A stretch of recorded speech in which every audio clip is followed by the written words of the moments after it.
Nia's along with us at 800-447-7234. And I have this right. Nia's getting ready to celebrate Thanksgiving, just like you and me.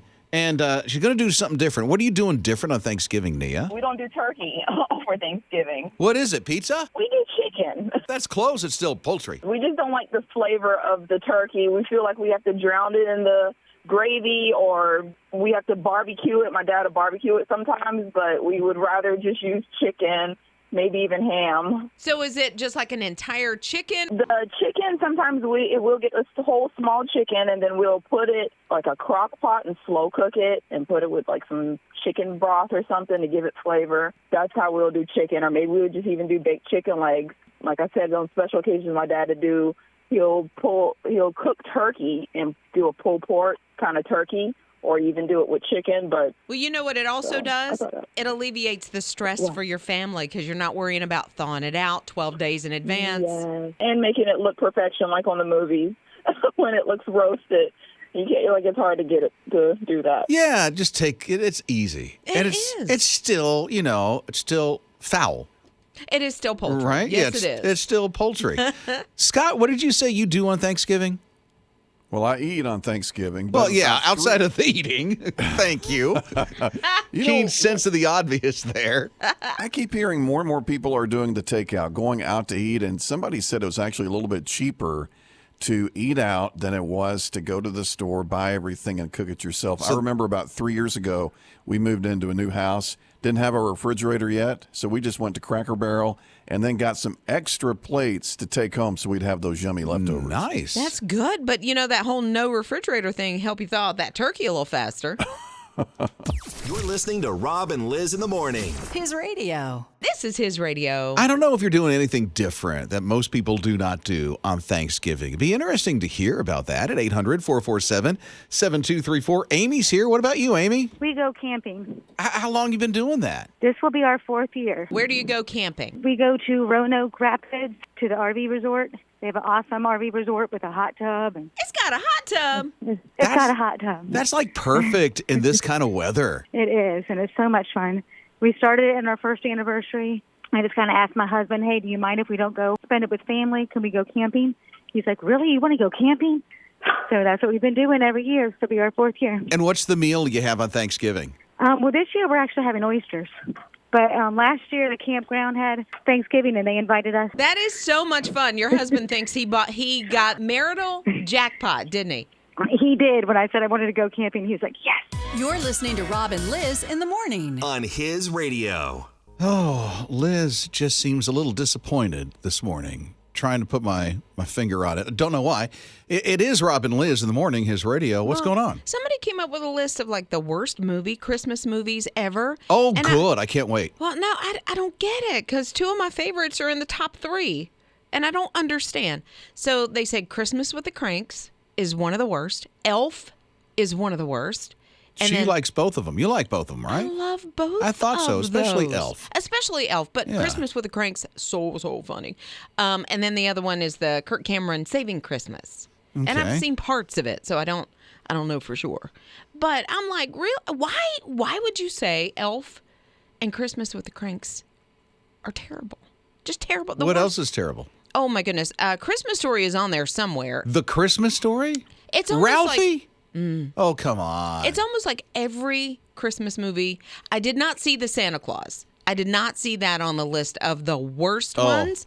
So maybe, like, what are you looking for? Because the Santa Claus and Elf are somewhat similar in that they're lighthearted and funny and in that way, in that respect, but so well done. Okay. There's one called Santa Claus with Martians or something. I'll give you that one. You're listening to Rob and Liz in the morning. On his radio. Been thinking about Liz because she was thrown into the depths of, oh no, when she learned about her favorite Christmas movies made their horrible list. Like Elf and, what was the other one? Christmas with the Cranks. Christmas with the Cranks. I haven't seen that one yet this year. I have seen Elf already, but I haven't watched. I think it's on Freevee with commercials. Christmas with the Cranks? Christmas love and the that one. Cranks I on love it. Freevee with commercial. You know, one of those free streaming services that Yeah. you don't have to pay $18,000 for a month. A month. Yeah. When that bill comes in. Wow. Right.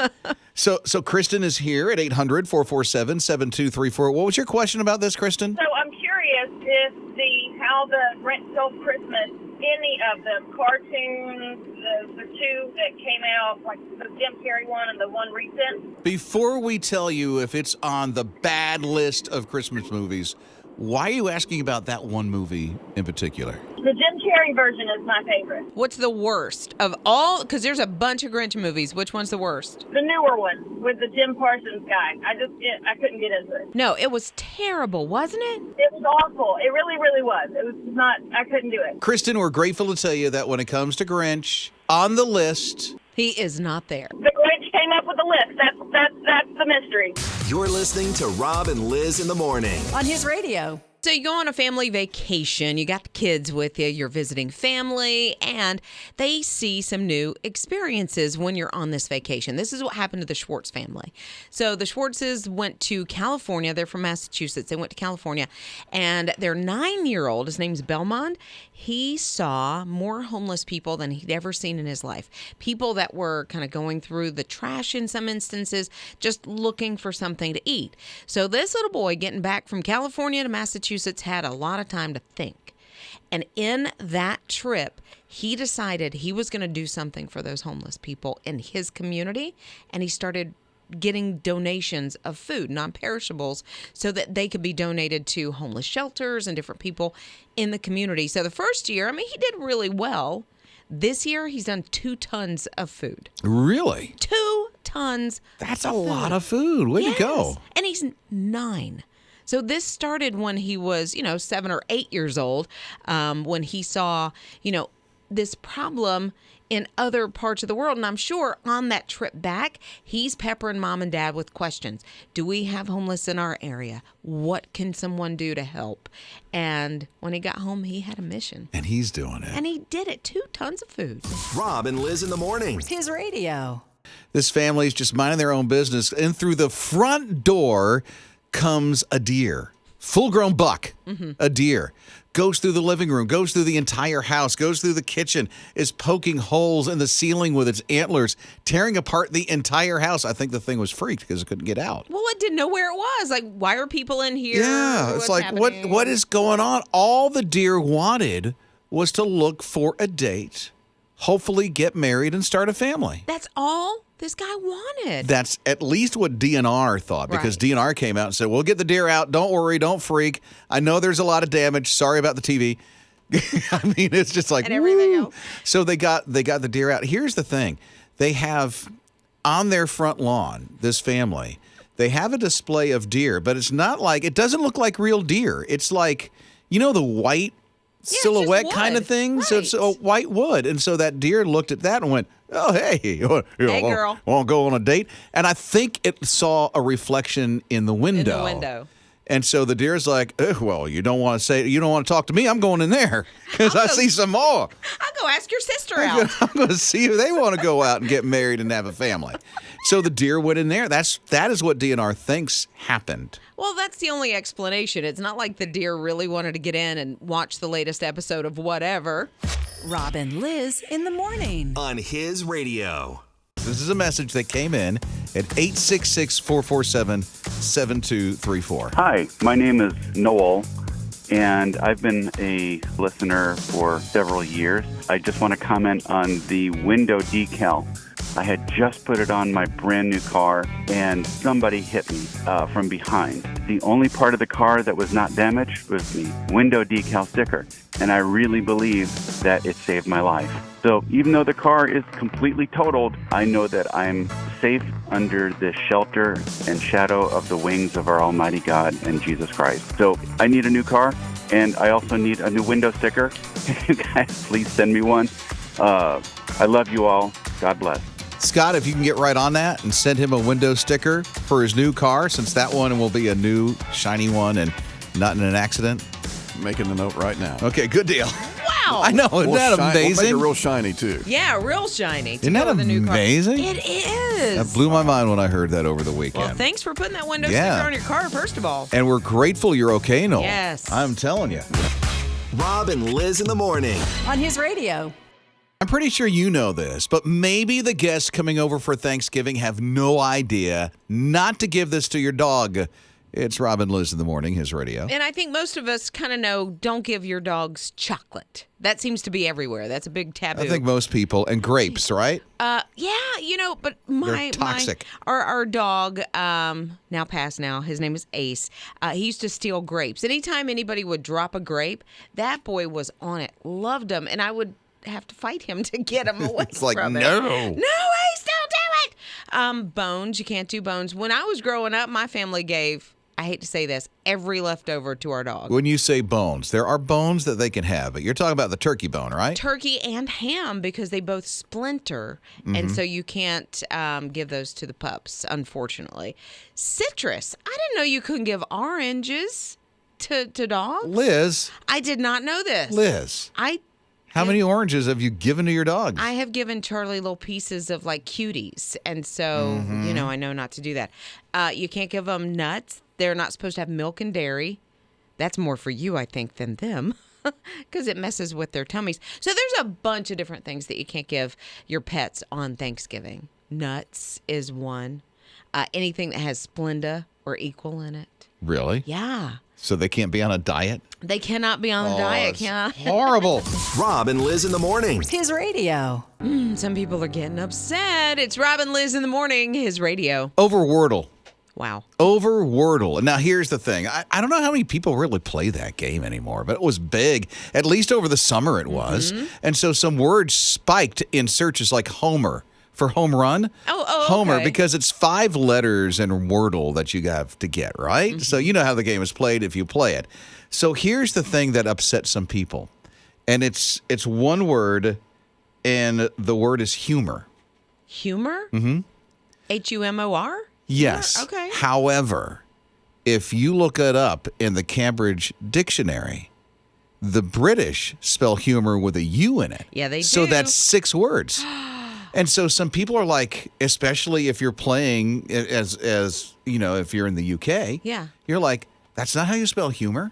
Humor's not this word. So the biggest fans of Wordle, when that word became a word on Wordle, that didn't fit. Yeah, because If you spelled it with a U in it for humor. right, and I would think that's most of Europe, right? Yeah. That spell it. It's like flavor, color, humor, all with OUR at the end. Yeah, hour at the end. Yeah, so they don't translate. Yeah, so in America, you spell it HUMOR. Right. And then in Brit, because I keep saying U. Yeah, there's a U in it, but there's 2 U's in humor in Britain. Right. So over in Britain, it's HUMOUR. Right. And that's 6 letters. But I think just like if I'm playing an English game, I guess, or a European game, I have to keep that in mind. So ain't no need to get upset about it. Listen, I wouldn't know. I wouldn't know that it was spelled differently. I think Seriously. I think because I follow British culture a lot, or European. She does. Right. She likes British culture. That to me, I know that, but maybe playing a game, I don't know. But ain't nothing to get upset about. Rob and Liz in the morning. On his radio. I don't know how much you're planning to eat on Thanksgiving, but I think we found the wardrobe that you just might like. I know Scott Watson, who does our news, really is into this. It's Rob and Liz in the morning, his radio, stovetop stuffing. It was like, 4 years ago, they came out with this pair of pants. And the pants are elastic, and they're really big. They look like stuffing in the middle of the pants, and they're big enough that you can eat 3 helpings and even pack some stuff in pockets away if you want to take some stuffing home with you. They kind of updated the pants, and so now they have extra pockets for even extra leftovers. And I do appreciate the fact that they went a step farther. They thought about it. They lined the pockets. Because, if you're stuffing a turkey leg down in that pocket and it's not lined, It'll then get gross. you're going to get greasy. Yeah, nasty. and then you'll get because they're like sweatpants, so you get the sweatpant material on the food. yeah, Not a good gross. thing. The gravy will start dripping through. Right. At least they lined the pants. Yes. Scott, I'm glad you're getting a set of these Elastic pants. Is there anything else for Thanksgiving? Yes. I mean, that's perfect. No, I have an idea. Because you don't have to buy these pants. If you know anybody that had a baby recently, my daughter has maternity pants. And they have a little stretchy area that grows with the baby. And so as your tummy grows from eating all the turkey and mashed potatoes and dressing and mac and cheese, you just put on those maternity pants. And get Ziploc baggies and stuff them down. Yeah. Who needs the line stuff and spend about $20 on a pair of pants? You're listening to Rob and Liz in the morning. On his radio. So when Scott, who does our news, found out about this, he said, and I quote, "This is the 5K for me." Seriously, the 5K, you've never run a 5K in your life, Scott? I've watched 5Ks. That's about as close as I get. Oh, come on. Oh, you're missing out. FOMO, man. FOMO. I'm with you, Scott. FOMO.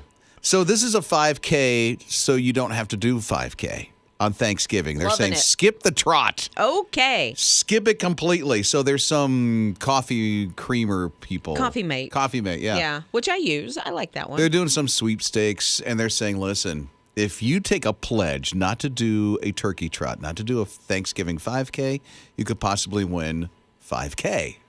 So I'm going to tell you. I went on that website. Oh, you did? And you have to check and pledge that you will not run a 5K. I was like, it's the easiest pledge I ever took. I wonder, and Scott would know this because he gets into all the legal stuff. I wonder if you don't run an official 5K where you have to have the number and you're out with a group of people and then there's awards and all that and then the bagels and the bananas and the oranges and all that at the end. I wonder if you just run, your own 5K in your neighborhood, if that would still qualify of you not doing a 5K.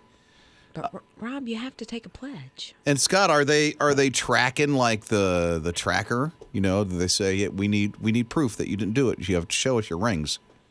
I don't think so, but with me, they would have no trouble no bother with that. There's no way I'm going to be doing 5K. You don't even have a tracker. No, I don't have a tracker or anything.